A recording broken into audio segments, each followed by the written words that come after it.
Hey everyone, in today's grade 9 math lesson we are going to learn how to add and subtract fractions, including fractions with positive and negative signs. Before we start, remember this important idea. Negative 2 over 3 is the same as 2 over negative 3, and it's also the same as negative in front the whole thing 2 over 3. The negative sign can be in front of the fraction on the numerator or on the denominator. However, when we are performing fractions operations, we don't like to leave the negative sign on the denominator. It's much cleaner and easier to work with when the negative is in front of the fraction. So let's clean up those signs and then learn exactly how to add and subtract these fractions step by step. Let's get started. Question number 1 is 7 over 9 minus 1 over 6. This is the simple fractions questions. The first thing you need to find is the least common denominator. And some of us will look at the 9 and 6 and maybe choose 36 as the least common denominator, which is not, because 18 is the least common denominator. But let's just say we choose 36 as the least common denominator, okay? To find what I'm gonna write on top, all you need to do is just take the 36 divided by 9 from the first fraction, and whatever you get, multiply it to the top. So 36 divided by 9 is 4. You multiply 4 times 7, you get 28. And now you minus 36 divided by 6 is 6. So you multiply the top, which is the 1, by 6, and you get 6. And now you have 28 minus 6, and 28 minus 6 is 22 over 36. Now, because you didn't choose the least common denominator, you have to reduce. And you know 2 goes into 22 11 times, and 2 goes into 36 18 times. And by the way, it's 18 supposed to be the least common denominator, because you look at the 9 and the next multiple of 9 is 18, and you know 6 goes into 18, so that's your least common denominator.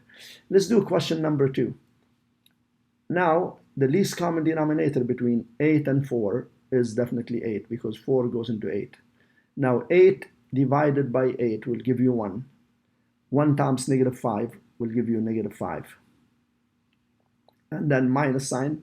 8 divided by 4 is 2, and 2 times 3 is 6. And negative 5 minus 6 is negative 11 over 8.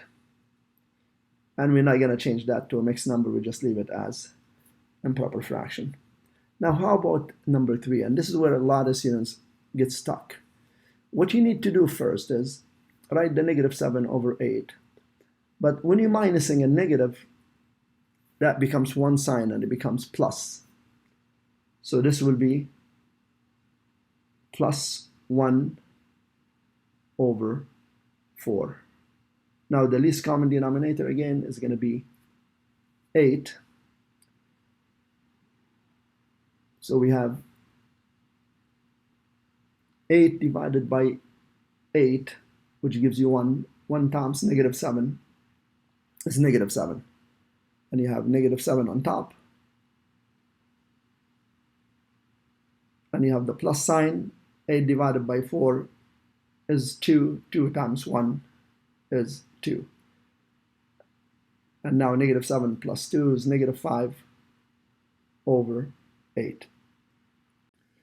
Now the last question, question number 4. We have negative 16 over 5 plus negative 7 over 4. We'll rewrite this as negative 16 over 5.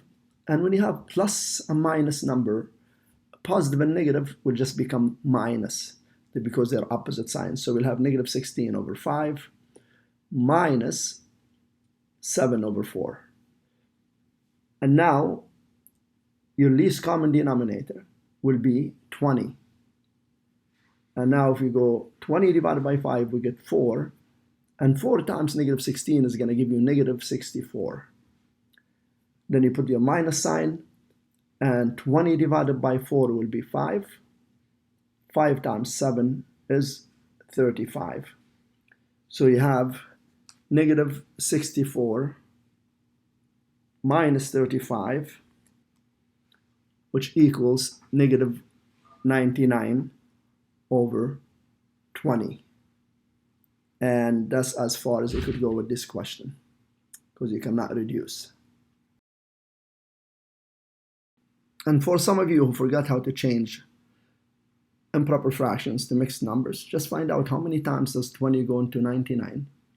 And apparently it goes in at 4 with the remainder of 19, because 4 times 20 is 80, so you have 19 as a remainder, and you just write that 19 over 20. And so the mixed number for that one is -4 and 19 over 20. Great job. Remember, keep those negative signs organized. Find the common denominator and simplify your answer. Keep practicing and fractions will become much easier. See you in the next lesson.